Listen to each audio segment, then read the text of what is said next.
flighted soon. And for that reason, I really want, without a waste of time, understanding that there are also other programs of Parliament that would need Parliament members to join in. Honorable members, we are indeed meeting at a time when the country is still experiencing challenges in the province of KwaZulu-Natal.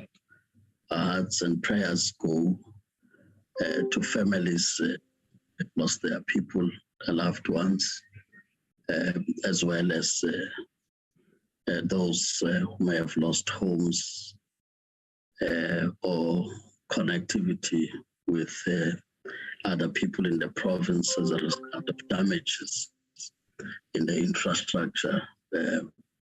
Of course, more devastating to those that may have experienced the same in the floods in April. I think as a country and the people, we should keep them in our prayers.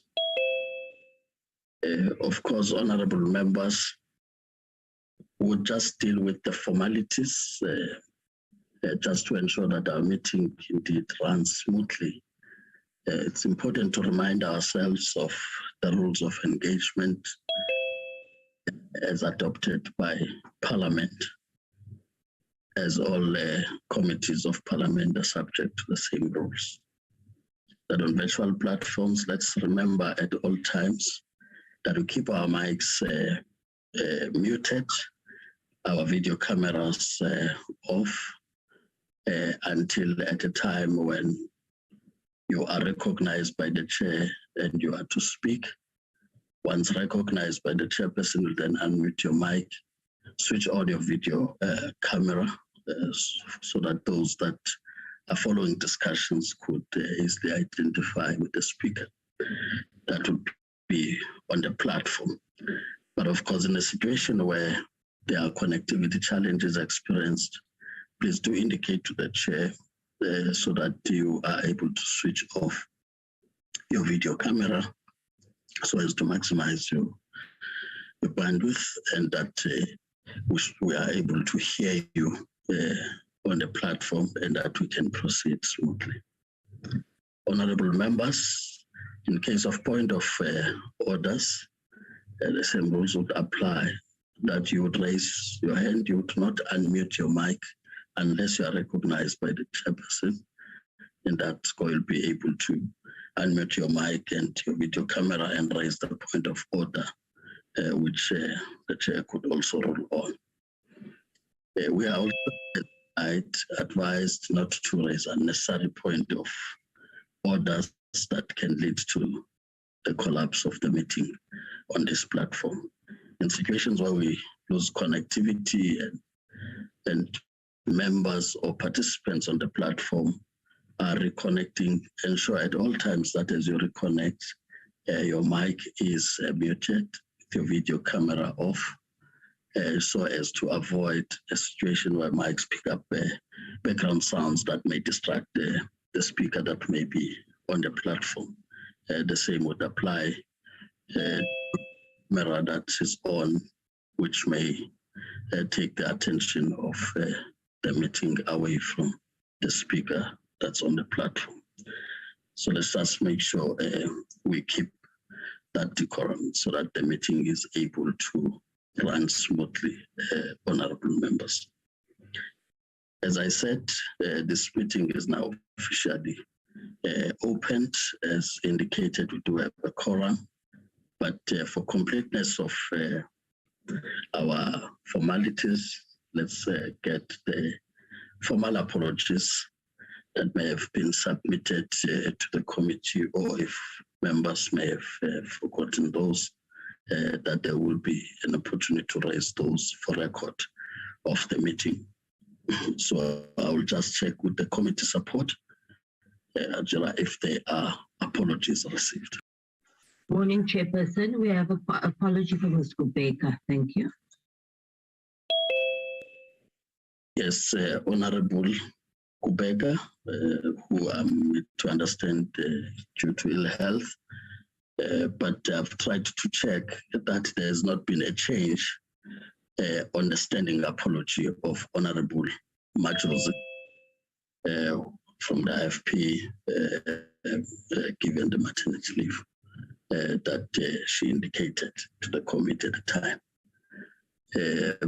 I also see that Honorable Bodlani, you would want to raise an apology that we have not recorded. Good morning, Chairperson. Good morning, colleagues. Chairperson, I'm just following up with Honorable Malachi in terms of his whereabouts. I will report accordingly during the meeting. Thank you. Thank you, Honorable Mr. Malachi is joining. He's joining now. Okay, thank you, Ajura, and thank you, Honorable Bodlani. If there's any other apology I may have left, I think we'll get an indication so that we place that on record. We'll now flight the agenda so that we just direct on how we are going to approach the meeting. We would look at the three items, one being the briefing by the Department on progress on implementation of digital migration, BDM policy. Of course, would do, as we usually do, give the ministry the opportunity to do an overview, which also gives space for the ministry to take us confidence on matters that are of public interest and how they are dealing with those in the interest of South Africans. And thereafter I get to the actual presentation.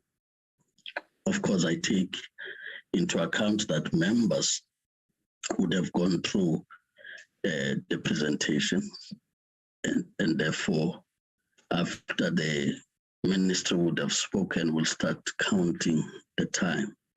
That will give them maximum 20 minutes on the presentation itself. And thereafter would take members who would want to make inputs in response to the presentation. We'll then take the second item, which is more of a referral on the Public Protector Report 114 of 2021-2022. In this instance, we'll get a brief presentation from the content advisor in terms of advice on how to take the matter forward, which report has been circulated to the members, and therefore take the adoption of outstanding minutes after members would have engaged in response what the content advisor presents to the members. After that last item on minutes would indeed close the meeting accordingly. So that's how we are going to approach it, honorable members. 20 minutes max on the presentation by the department. And I take it that from the side of the content advisor, that will not be more than 10 minutes on how to guide us in taking the report forward. But of course, as I said, we'll start with the ministry to take us into confidence and do a brief overview on the BDM. I'm not sure if the minister has, okay, the minister has already connected. So welcome once again, Honorable Minister and Deputy Minister. Will be guided by yourselves from this point. I now recognize you to address the committee and do an overview of what is before the committee. Thank you, Honorable Minister. Over to you. Thank you, Chairperson, and good morning to yourself and to members of the portfolio committees and the the other stakeholders who are on this platform as part of our public accountability. We're having this portfolio committee meeting after our very successful budget vote debate. And we'd like to thank the committee for the continuous support that they continue to give us and the guidance that they provide to ourselves on the work that we've done. On the Friday, the 20th of May, the appeal of ETV on the matter of broadcast digital migration was heard at the Constitutional Court. As a department, we were requested to update the numbers of what in terms of the progress that we have achieved in line with the connections or what is outstanding, and that submission is going to be done today. And for that reason, we didn't want to put in the slides an older number because we needed a number that will be the same number that we are submitting, or same cutoff date of submission as the one that we're submitting to the Constitutional Court by the 25th. When is the 25th? By the 25th, which is tomorrow. So we then undertook, as part of the work that we continue to do a reconciliation of the numbers, and in terms of what has been installed, and also we've got what we call quality assurance who go around and test whether what is being installed and what has been installed is what the installers are claiming before we do payment. So we've done that reconciliation. So the presentation submitted to you does not have the numbers. So when I finish this, I'll briefly take members of the portfolio committees through the numbers that we're going to submit to the Constitutional Court. Unfortunately, the final reconciliations was completed late yesterday, and you are aware of the situation that I found myself with. Chairperson, I indicated in my call to you that I'm not able to do certain things because of any family emergency that I had yesterday, which continued even today. But that as it may, we are here. So we are presenting to the Concord the update on the numbers that have been done. Also, when we met the last time, there was an issue around the post office and their position. We can indicate to you that we've got the necessary approval from the post office to assist them with the advance payments that has to be done for them so that they can be able to continue. I must also indicate that there's been a significant improvement on the implementation of the strategy, Post Office of Tomorrow strategy and plan, and also they've made submissions on us on the rollout of the first sites for the digital hubs as we presented to this portfolio committee. We continue to work with them on the other interventions around their trust center certificate, including the work on that we're doing with through .ZEPNA on the learners, on the email addresses of learners and websites of schools, so that in which we're prioritizing now KZN and State Cape in first implementations, so that we can allow the learners in KZN who are not going to be able to be in their classrooms to continue to learn from home. We're working with the Department of Basic Education on that. Those are the main highlights in terms of the work that we have been doing. My internet is unstable. May I switch off the video, Chairperson?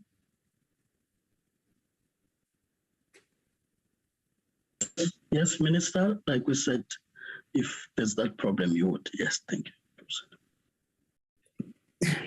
Thank you, Chair, for that permission. Let me just take you through to the numbers of the broadcast digital migration that we'll be submitting to the Concord. And I must indicate that the problem that you have indicated, first of the rains that are continuing in KZN and in Eastern Cape, but also they are now countrywide. We know Limpopo is affected, but we're not worried about the numbers. It has had an impact that one in KZN and Eastern Cape, the houses that had applied in terms of both the 30 June deadline and the 30th of September deadline. Those houses have been completely washed off, and we've done the reconciliation with the Department of Human Settlements in KZN, and some of them were washed off completely, and then some of them are partially damaged. And those houses we are referring to are houses that are NHBRC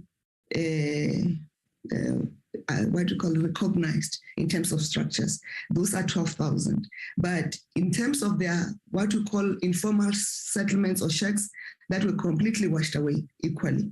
So we have a problem that those numbers where we're sitting, they're not recognized by NHBRC. So we're taking the Department of Human Settlements are recognizing those who have been registered and sheltered somewhere else to say your houses have been affected and removed.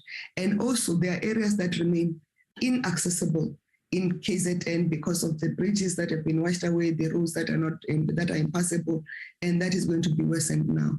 And that number is 18,000. So in total in KZN, we are going to be affected in terms of the floods of April, we're going to be affected by 30,000. In the Eastern Cape, which also has the same problem, the human settlements in terms of what they have on their database. And what is good on this period is that ourselves and human settlement are working off the same database in terms of the people or the persons that are affected or households that are affected. In Eastern Cape, we've got 3,000 houses that are predominantly mud houses that have been affected, but also the roads infrastructure have been washed away. There are areas that are also not reachable. We last week, the other week I went there in Tabankulu, and there was an area that has been cut off completely by the rivers that are flooded or the bridges that have been washed away or that remain underwater. So that is the issue. And some of the roads have been washed away, the ones more especially in the hills, but what we are doing is that people are then opting to walk instead of driving. It slowed down our progress, but we are confident that we're going to complete them by end of the month. As we speak to you today, we have completed the provinces of Gauteng. In Gauteng, we've even started to do the implementation for the ones of September 2030. And we have completed also the province of the Northern Cape, and also, and we are going to complete by end of this week the province of Limpopo, and next week we should be completed with the province of Mpumalanga, because the balances that we remain with in Limpopo, which remain with just over 3,000, and in Mpumalanga, I think we remain with just over 8,000. In terms of the numbers that are remaining that has to be installed. And Chairperson, I must indicate that there are people who are already saying we are not going to finish the numbers, and it's not accurate. We are remaining with 259,249 for installations, and that number is big. It's going to be the ones that we're going to use the remainder period. And the stories that will not be able to install the 250,000 because the department took a longer time to install the 250,000 in previous periods of this project. And if our record will show that we have installed more than 250,000 in a matter of months, and we are capable of completing the numbers, as I've indicated, what our completion rate. We are also, in terms of the plans that we have, and we are confident that the plan is not going to be delayed. We should finish the province of the Free State and the Western Cape in the first week of June, and then the province of the Northwest in the second week of June, and the Eastern Cape and KZN, bar any other disruptions of rains, we should finish them on the third week of June. And we'll table these indications to the Concord. The other challenge which we have encountered across, because people have applied since 2012, 2013 and thereabouts, and there's been slow implementation. To date, we have found 13,528 households who we cannot find when we go to the addresses that have been registered, because they've either moved, we have not verified whether they've passed away, but we couldn't find them. But also the phone numbers, some of them do not have phone numbers, or the phone numbers that they had registered are not reachable, or the subscriber is not registered with the cell phone provider. So these are the what we do in that instance. We publish the names and without the ID numbers full, but with the date of birth to say, we have come to your place, we didn't find you. We publish that at their nearest post office so that we are able to know that they have gone. If somebody will say this person is this, we indicate that we've tried to reach you with your phone number remaining with the last 4 digits of the number so that they can be able to trace, because we can't put an ID number of a person and the phone number of a person on a public platform, but we do that at the post offices so that they can then go and verify. But we continue in areas where those people are found, we then do installations. That's why the numbers, sometimes they go up and they go down. We call those numbers, we call them the returns. So Chairperson, in brief, that's what has happened, and in brief, that's what the progress we have on the digital migration. The colleagues can take a presentation on the digital migration. And then the second issue that we are dealing with, Chairperson, is the issue of the Public Protector report. As it reached us, we directed it to the board of CETA, but we noted that the report is very old, and the people that were mentioned in the report, majority of them had already left CETA. But secondly, the issues that the concerns that have been raised by the Public Protector, majority of those concerns have been addressed completely, and the retraining done, and the gaps that have come through were dealt with. More so, as part, some of them came through again in the Auditor General's report, and those things have been handled in that manner. Thank you, Chairperson. That's my introduction of the matters, and I took the opportunity to give. And I must indicate the numbers that I've indicated to yourself is the numbers as of the 22nd of May, 2022. Thank you. Honorable Minister, the department, you guide on the presentation, and like I said, maximum 20 minutes if there are matters that you would want to emphasize on. Otherwise, less than 20 minutes will still be acceptable given the brief we have received. Thank you. A very good morning. Thank you, Chair. A very good morning to all the honorable members on the platform. I would like to greet the Minister and the Deputy Minister, as well as then the representatives of our state-owned entities and all those on the platform. I'm going to ask if I could be assisted. Either Zayton can be given the rights in terms of the presentation, Chair, or I can be given the rights to present. Ajira, please start that up.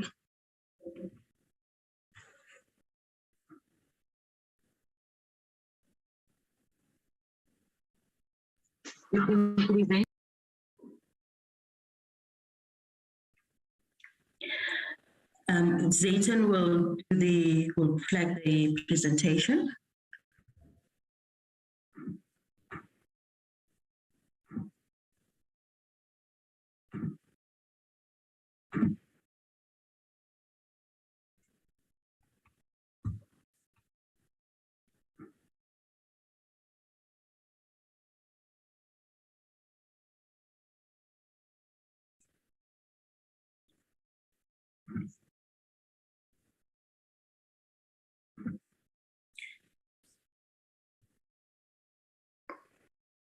Thank you.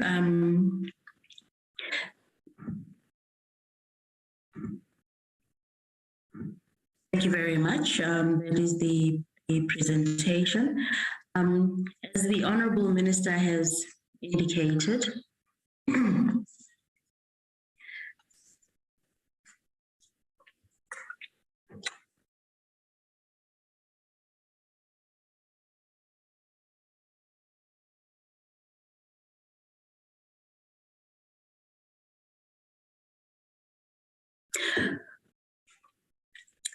the progress that we'd like to provide to the committee since our last engagement in February of this year, where we stood in terms of the installation just before the High Court ruling. We had the outstanding 507,251 households that needed to be migrated. Honourable members, these are then the households that had registered before the 31st of October. And installation, as you indicated, are currently underway in all 9 provinces in order to reach the target. The department is making progress on the installations to meet the High Court ruling that we must make sure that we've migrated all those who have registered before the 31st of October. The minister has indicated the progress to date.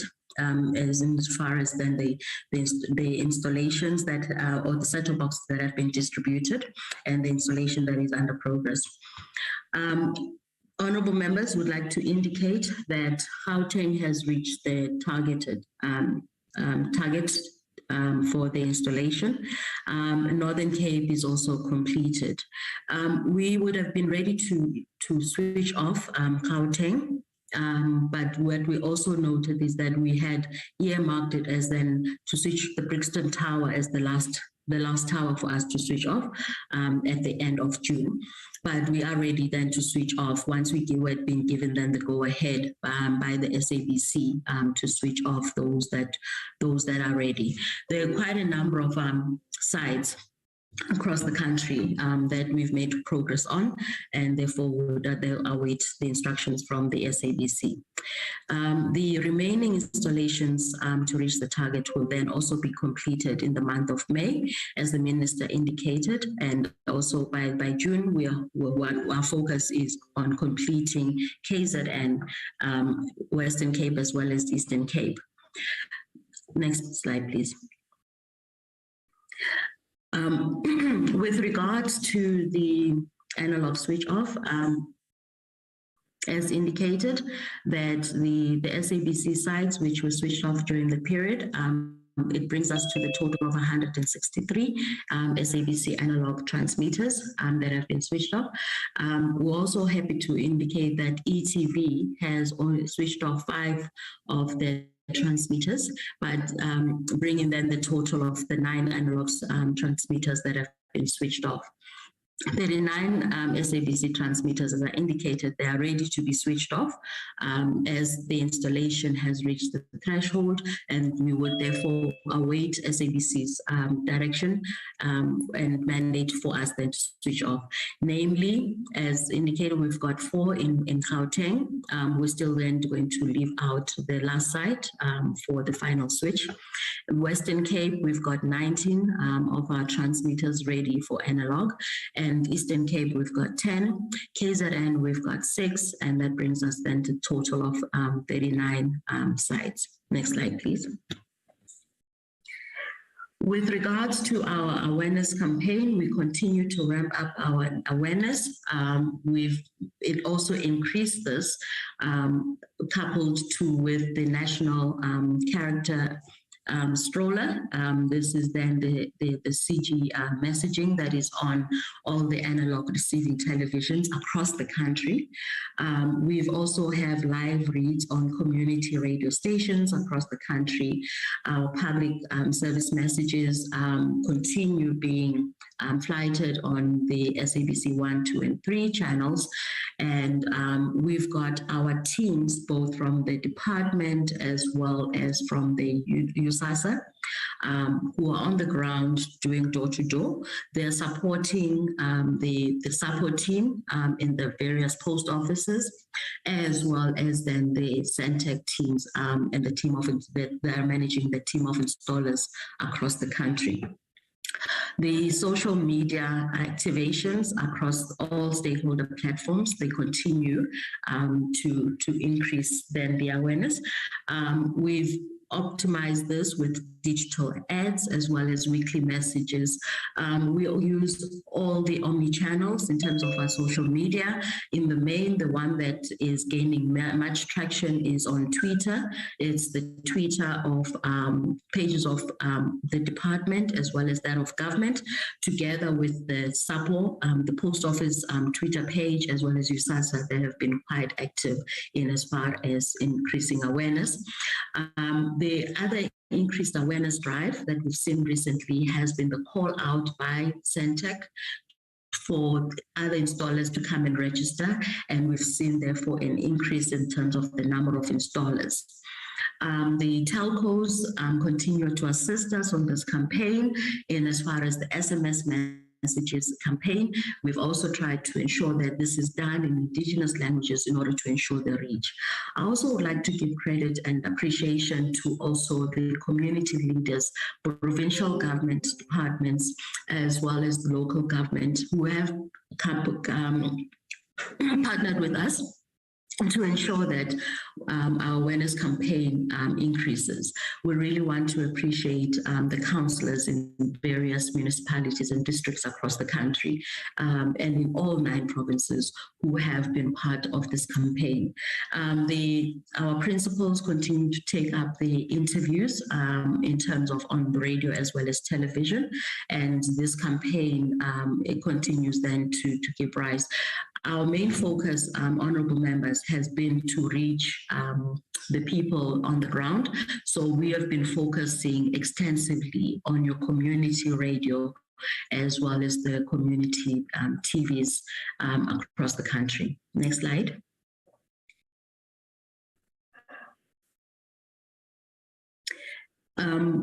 Also, I'd like to indicate that we've commenced with the issue of the spectrum restacking in the provinces that we have switched off, and we're happy that in all of the 5 provinces, my apologies, in the 5 provinces, the spectrum has been restacked. The last 2 provinces of Mpumalanga and Limpopo, this then was concluded in February and March, and therefore that means that this spectrum is now ready for use by ICASA. As you would know, honourable members, that was then also part of then the negotiations of the deal with regards to the auctioning of the spectrum. And therefore, this will ensure that the spectrum that is going to be assigned is for the future technologies and in line with then the time frames that the regulator has indicated, which is then going to be for use as from the 1st of July this year. And this is in line with the outcomes of the spectrum auctioning. Honourable Chair and Honourable Minister, I'd like to then conclude, and if then there are any questions, then the department together with our stakeholders and implementing parties will be able to take up those questions. Thank you.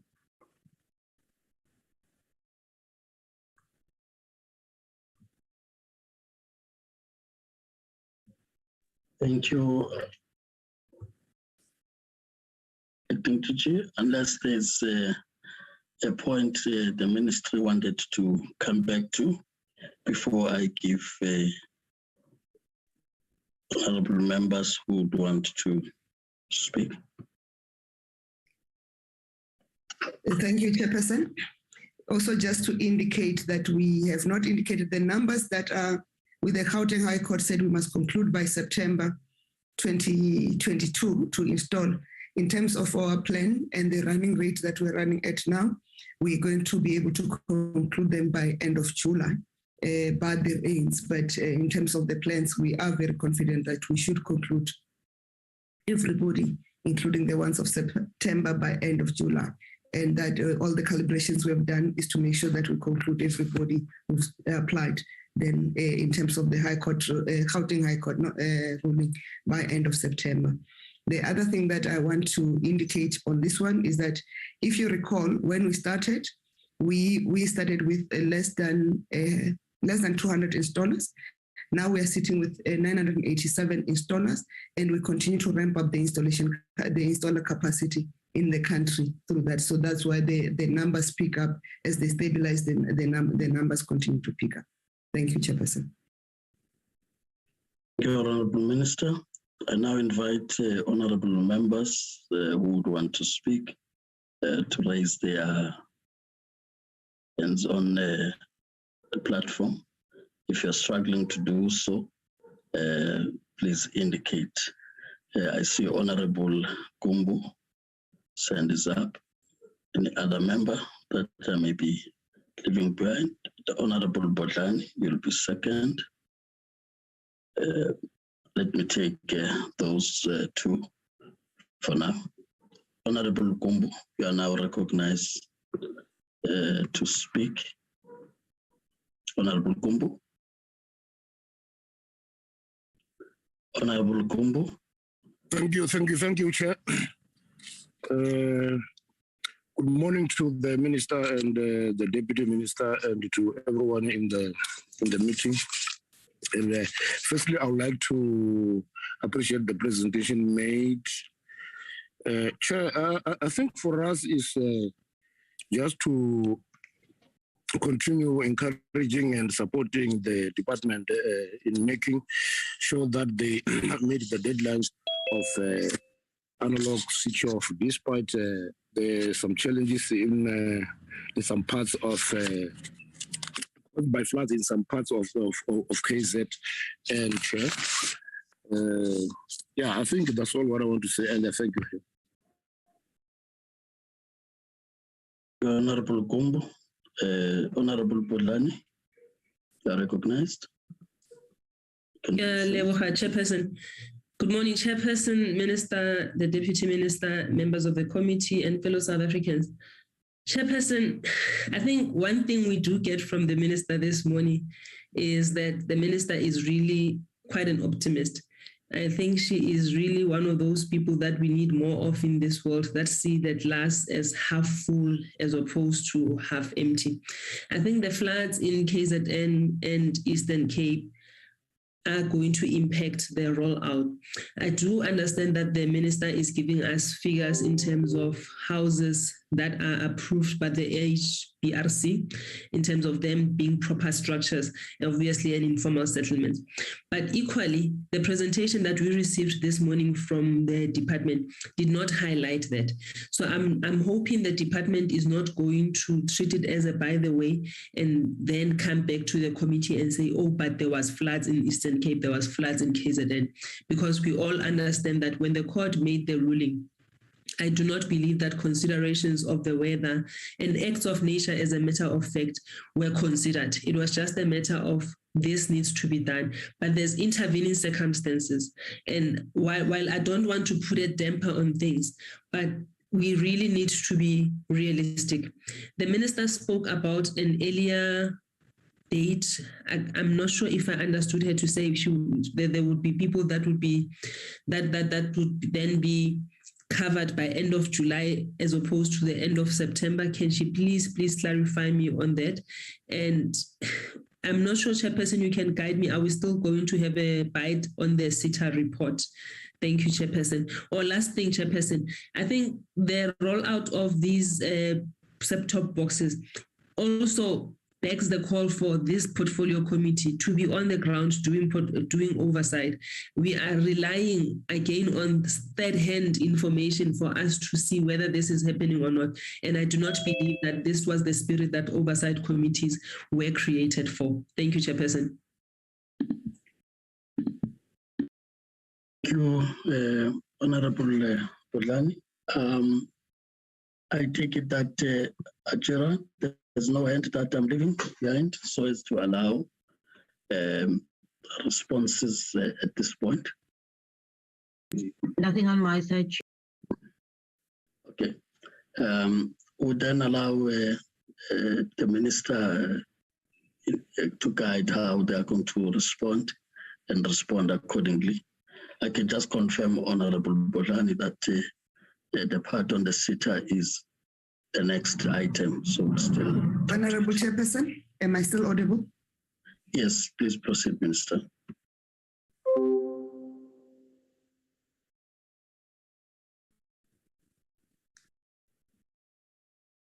Honorable Chairperson? Yes, you are now audible. Please proceed, Minister. Thank you.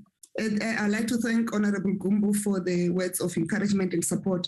And I think Honorable Bodlani did not hear me and listen to me, and that's why she thinks we are being optimistic. We've indicated 33,000 households that were impacted by the floods of April this year have been affected, either because they've been washed away, partially washed away, or because they are not accessible, and the informal settlements that have been washed away. So I don't know what is the optimism that she's talking about. We're talking reality, and we did not want to thumbs-up the numbers.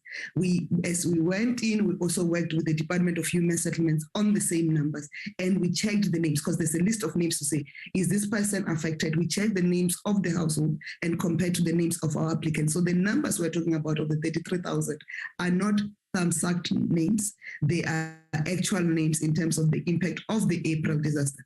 As I presented, I indicated that we have not yet done an assessment, and that assessment, Chairperson, is also dependent on the work that is done by both the disaster management teams and also the human settlements, because they are they're custodians of houses and where people reside, and the municipalities that are affected, that in terms of these new floods that are taking place. And I indicated these new floods are not only taking place in KZN and Eastern Cape. The provinces of Limpopo are also affected. We just do not know to what extent.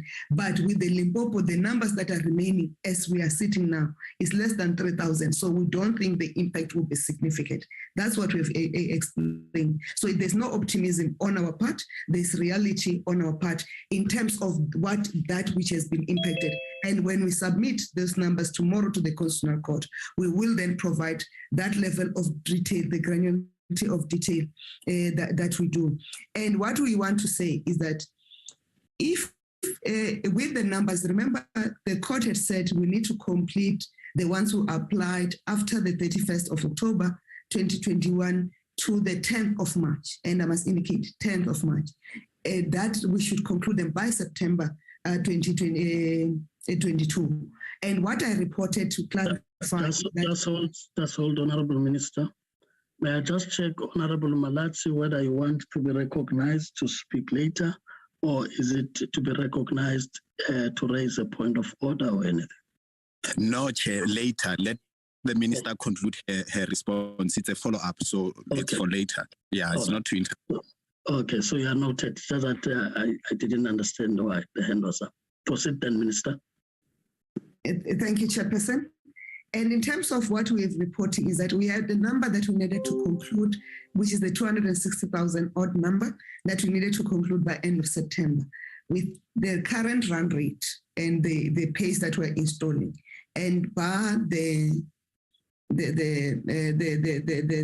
forces of nature, which we don't have control over. In terms of the work that is being done, we are confident that we'll complete those numbers by end of July. Of course, we'll then use August to then do a cleanup of that number. But where we are sitting, we're confident that the numbers of September that we are instructed by the High Court should be concluded comfortably by end of July. Thank you, Chairperson. Thank you, Honorable Minister. I'm not sure if you are allowing additions, if there are any. Otherwise, I would go back again to members to check if there are still questions to be asked by members or further comments to be made by members. I had already recognized Honorable Malati initially to be the next speaker. Honorable Malati. Thanks, Chair. And can I just ask permission to not have my video? I've been struggling with connection this morning. I just have a brief follow-up based on the Minister's response. So in light of what she has anticipated with regards to the flood-affected areas, can she perhaps share with us the contingency plans that the department has made in response to those affected areas so that we can get a sense of whether the department has already put measures in place on a contingency basis in response to the floods that have happened? Thanks, Chair.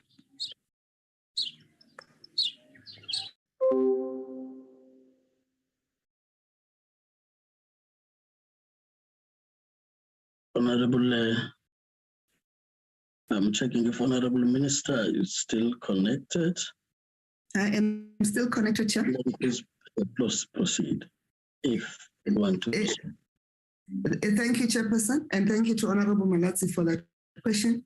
In terms of the installations now, where the areas are accessible by foot, we are continuing to use the installers are traveling on foot. The distances, if the distances are reasonable, to go and connect.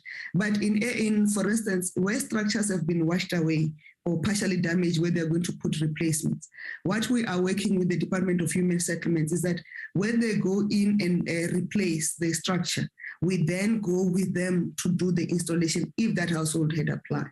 Equally, when they do the new settlements and resettlements, the plan is to go with them when they do that, and that will go with them irrespective of the time period that it is.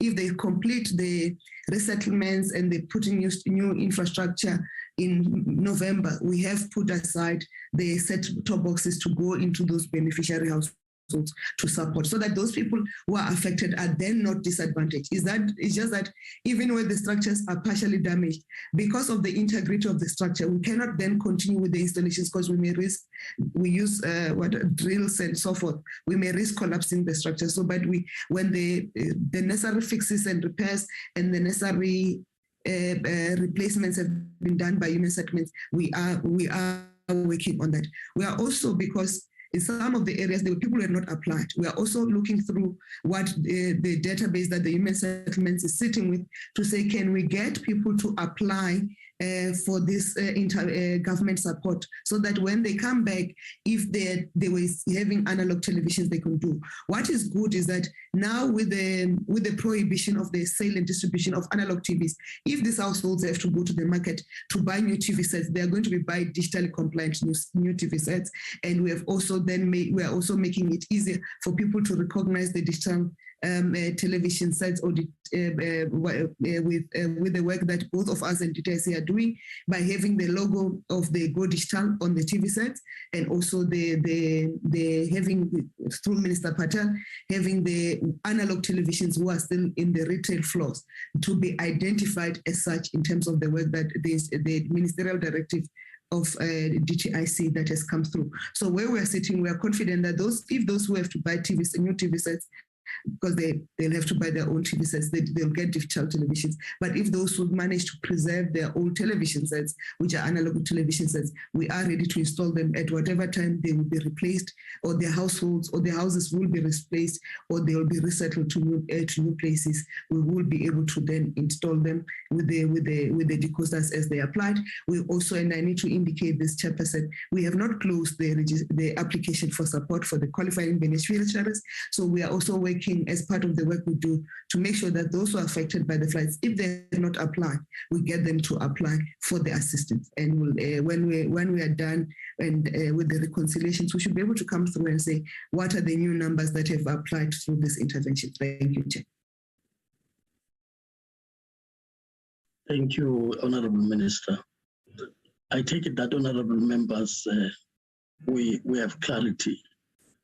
It's unless there's still a member who would want to be clarified further, so that we can summarize and close on this item.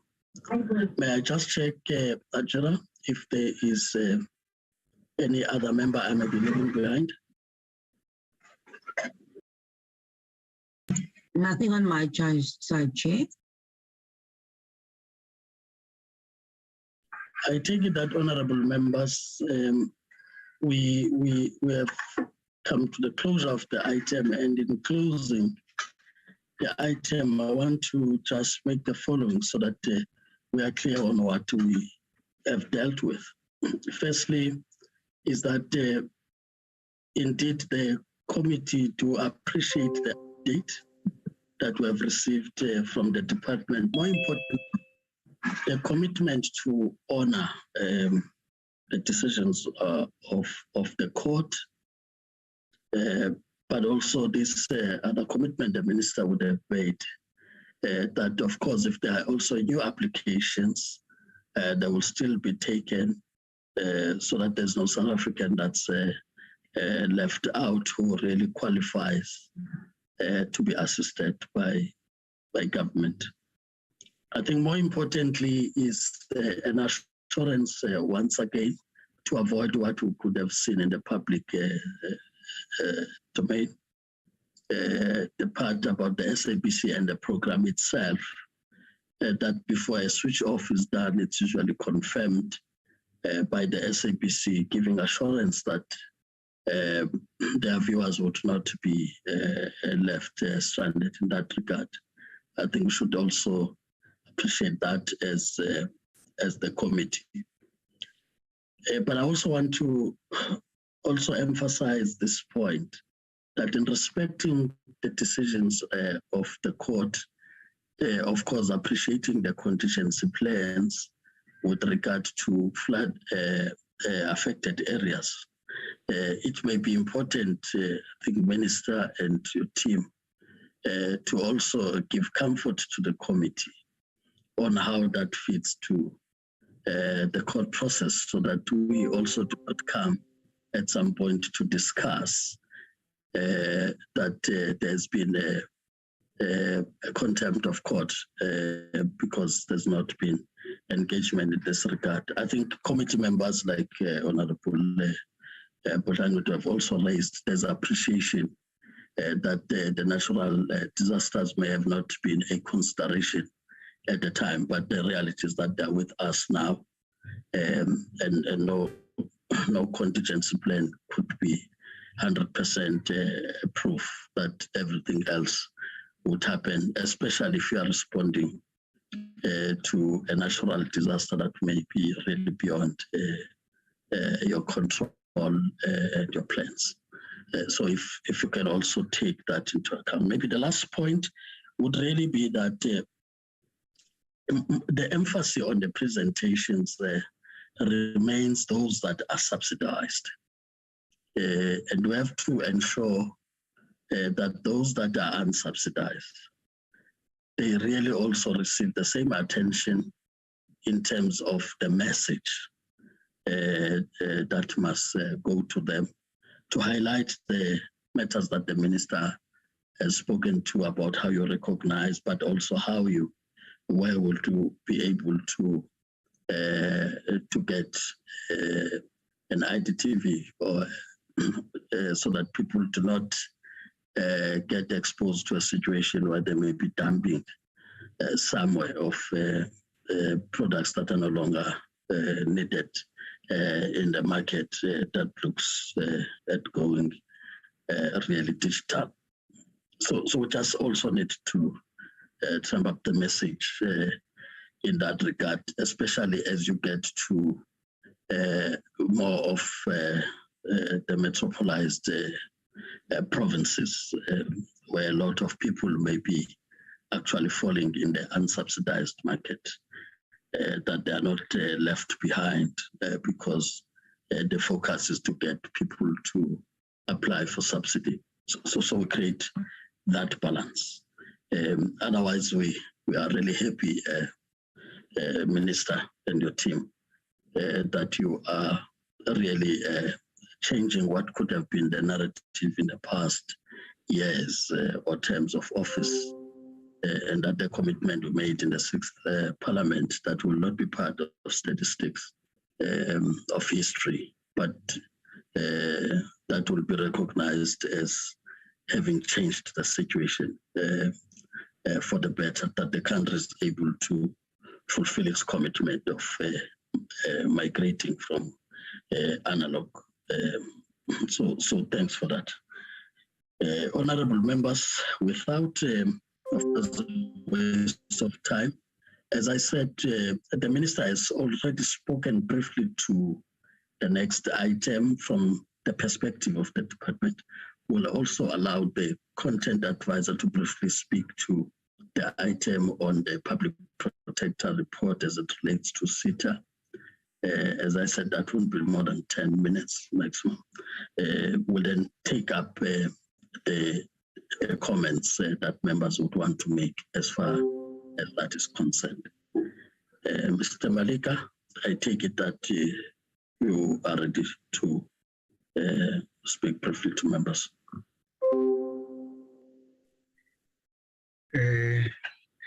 Morning, Honorable Chair, morning, honorable members and our guests. I hope I'm audible and visible. I do have low system resources, so I'm not sure how that will go. But please do indicate if, I'm inaudible. Chairperson, we received a letter from the Speaker, which was signed 10th May 2022. And in the main, it was a letter from the public protector, basically. And it was a complaint that was lodged by an anonymous complainant in August 2018. And in the main, the complaint made allegations against the former CEO, Dr. Sitimo Mohapi, and the former SITA board. The report directs the Speaker of National Assembly to first take appropriate remedial action that the public protector is making as contemplated in the Section 182 of the Constitution. Includes that the Minister, the authority, the Auditor General, the Directorate of Priority Crime Investigation, and the Speaker of National Assembly ensure that the report is tabled before the communications portfolio for deliberation regarding, firstly, the investigations concluded, investigations conducted into the allegations of financial misconduct committed by members of the accounting authority in terms of the treasury regulations, instances of irregular and fruitless and wasteful expenditure that have been investigated to determine if disciplinary steps to be taken against the liable officials and whether disciplinary actions or steps have been taken against of any officials who made or permitted irregular expenditure based on outcome of the investigations in terms of the PFMA. Upon analysis of the complaint, the following issues that were considered by the by the public protector to be investigated. Then those are covered in detail in Section 5 of the report, but I just picked out just those I thought were quite critical for the first being that whether Dr. Sitimo Mohapi, the former CEO relationship with Mr. Chamin Smang, the managing director of CIPAL, influenced the appointment of CIPAL through a deviation process without the approval of the National Treasury, including the expansion of the scope of work of CIPAL, despite National Treasury not supporting expansion. And if so, such conduct was improper and amounted to maladministration as contemplated in Section 6.4 of the Public Protector Act, and whether the SITA board failed to hold Dr. Sitimo, the former CEO, accountable for irregular expenditure incurred relating to the various contracts, and if so, whether such conduct was improper and amounted to maladministration as contemplated in the Public Protector Act. Section 6 of the report, Honorable Chair, covers the determination of the issues in relation to the evidence obtained and conclusions made with regard to the applicable law and prescripts. Section 7 covers all the findings in the main against Dr. Mohapi as well as the SITA board. The remedial actions, Honorable Chair, are also spread throughout the various organs of state that I've mentioned, such as the Minister, the Accounting Authority, the Auditor General, the Directorate of Priority of Crime Investigations, as well as the Speaker again. And in the main, for the Speaker, the remedial action dictates that the Speaker should ensure that the report is tabled before the committee for deliberation regarding the investigations conducted into the allegations of financial misconduct committed by members of the Accounting Authority in terms of treasury regulations. Further, whether there's instances of irregular and fruitless and wasteful expenditure that have been investigated to determine if disciplinary steps need to be taken against the officials, and whether the disciplinary steps have been taken against any officials who made or permitted irregular expenditure based on the outcome of the investigation in terms of the PFMA. They make further recommendations, of course, like I said, to the other organs of the state. But I wanted to highlight a particular a section, I think it's section 9 of the report, which talks on the monitoring, and it talks to the accounting authority of SETA to submit an action plan to the public protector within 30 days from the date of this period of a plan on the implementation of the remedial action referred to in paragraph 8.2, which of course mentioned a number of remedial actions. Chairperson, in a nutshell, that is the summary I wanted to give to the portfolio committee on the report. Of course, considering that they did receive it and would have looked at it in detail. Upon having read the report, Chairperson, I thought that it would be advisable for the committee to consult with the legal services unit of Parliament, just to sort of get a way forward, because this is most probably a legal matter, and there would be implications of how oversight was conducted during that period and so forth. So I thought that it would be beyond the reach of my capacity to deal with legal issues, and as such, if the committee can resolve then that we forward this to the legal services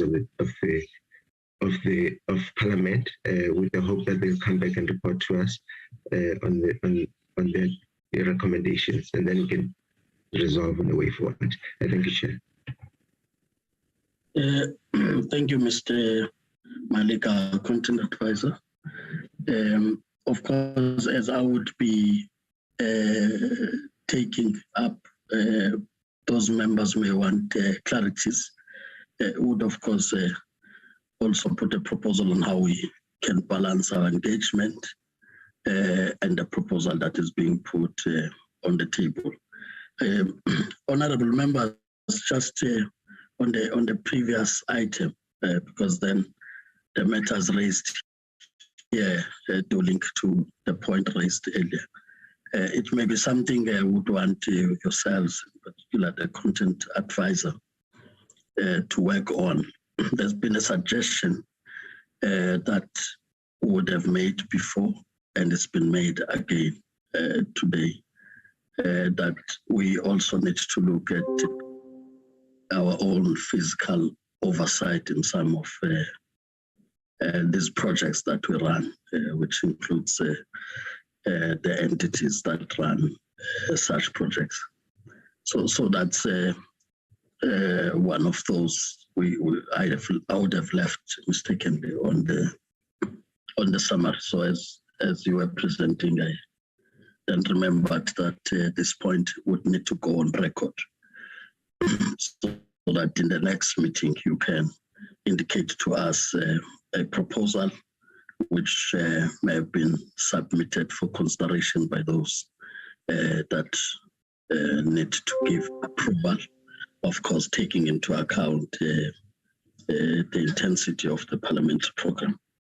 But we really do need to get going as it relates to physical oversight, so that when we say indeed the timelines have been met and so on, we can also say we had a touch and feel of what is on the ground, but also fulfill what we ask as the question all the time as to the impact from a point of socio-economic impact on the ground of the programs that we do.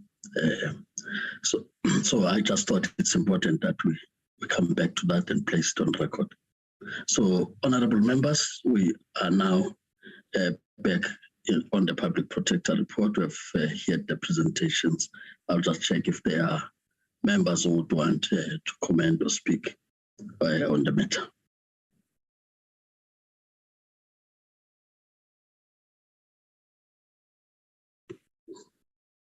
I see Honorable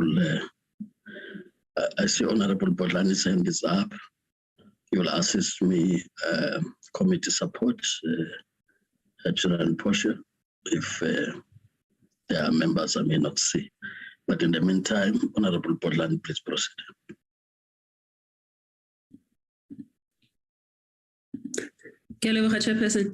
Chairperson, I do take the advice of the content advisor for this report to be taken for legal. I think it would really help us. I think comments from my side is that there should really be an appreciation for whistleblowers.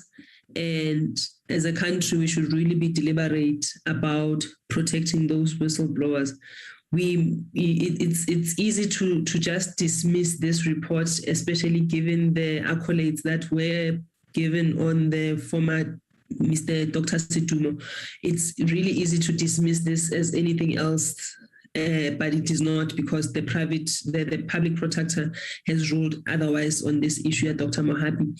That said, Chairperson, the advice from the legal must also tell us what the 30-day is, because the public protector says there must be remedial action within the 30 days, and the report is dated 0303, so it was in March. So I'm not sure where the 30 days fall up, and so please clarity on that.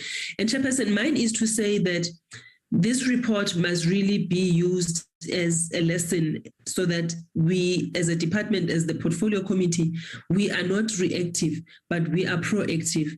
Because unfortunately, what is being highlighted in this report is not unique to SITA. It is something that does happen across all the departments, across all the entities. So this must really be used as a tool for us to say, how do we provide oversight? Because when somebody comes, and when you read about Dr. Situmo Mohapi, he is a great leader, but it's easy for these sort of things to fall through the cracks when somebody is seen as somebody who turned around entities. So we really should take this seriously. And also, we have people that are being paid by taxpayers' money as members of the board. The report it really shows how there was a dereliction of duty on the members of the SITA board. And this is but one aspect of the things that they needed to deal with. And I'm not implying that there is more, but nothing says that there is not more at all. So there should really be a deliberate attempt on our part to really get to the root of this and ensure that really SITA is compliant, and not just focusing on SITA, but using this as a best practice across all entities. Thank you, Chairperson. Thank you, Honorable Putani. May I just check if believing any member? If not, that Honorable Kumbo? Yes, Chair. Thank you, Chairperson. No, I also want to support the proposal that the report be sent to the Parliament legal advisor so that we can take it from there, Chair. Thank you. Thank you, Honorable Kumbo. I take it that there's indeed agreement that there are certain matters that need to be clarified by legal, which includes these timelines,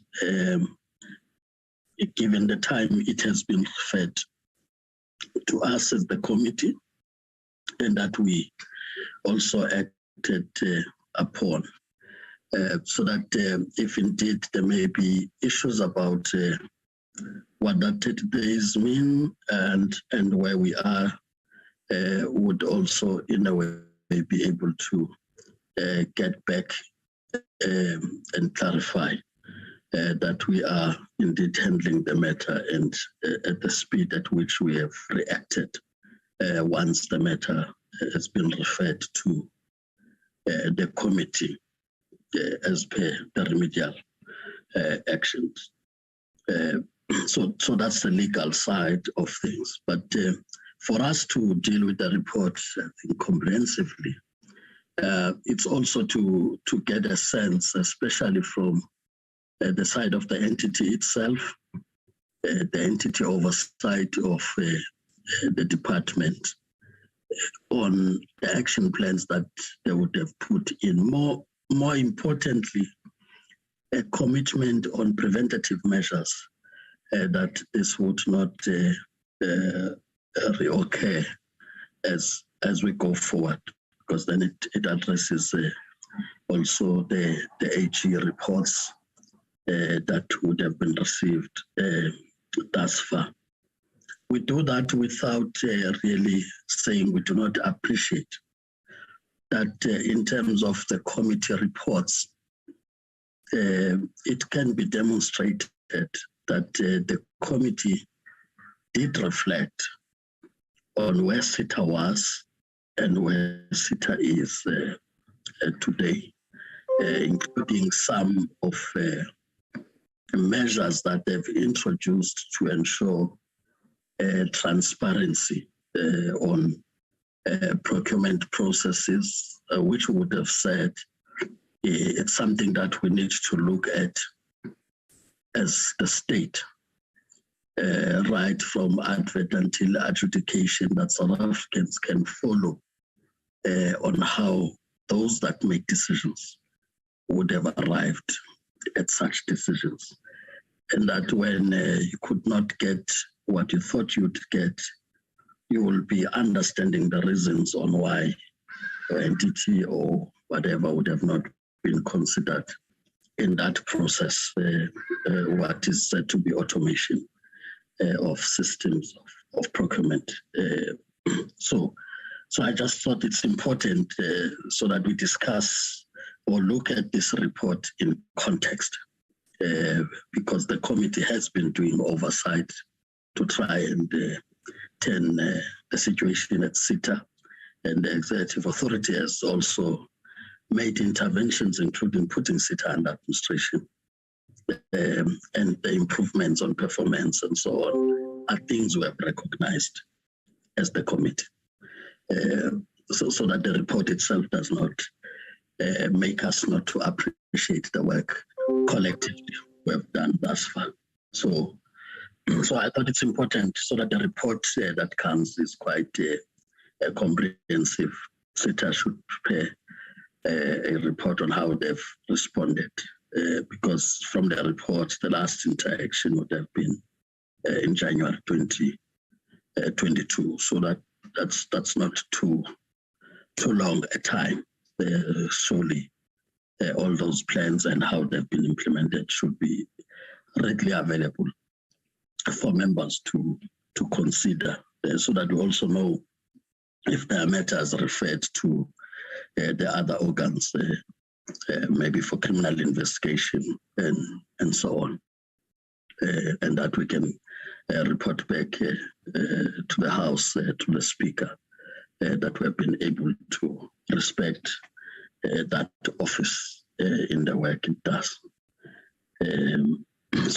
So if there are no further matters, honorable members, that will really be the summary, and that the content advisor would work tirelessly on this and be able to indicate when we get this report, of course, taking into account the clarity on the 30 days. With that having been said, we will then get to the next item, which is just the approval of minutes. In this regard, I want to thank the ministry, the department, and the entities that have joined the meeting, that in case you want to be released and deliver on the set-top boxes and make sure that you migrate people, please, you will be released to do so. And that the committee members will then proceed to finalize. We really thank you. Thank you, Mr. and the team. Can we get the minutes flighted and portion?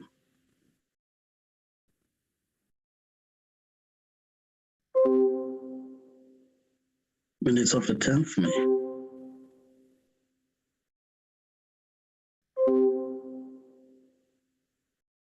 Okay, on that page,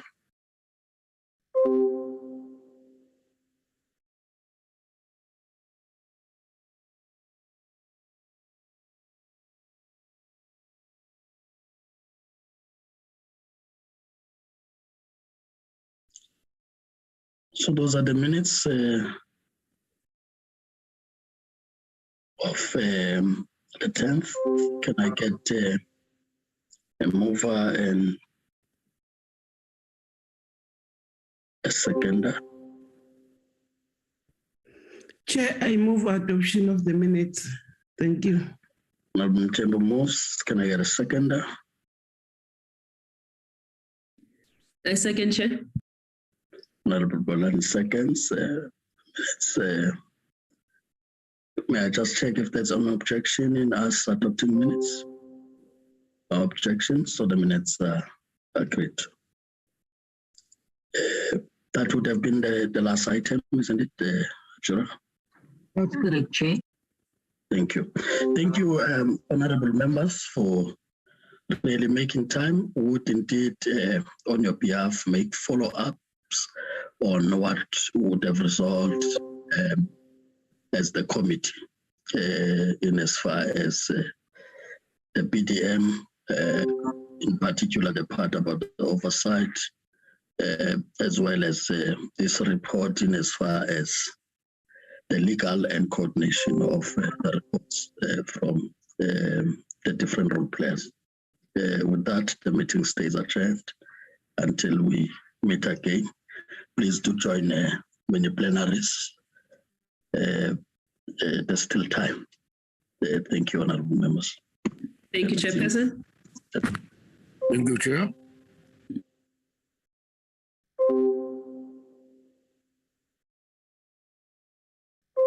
Recording stopped.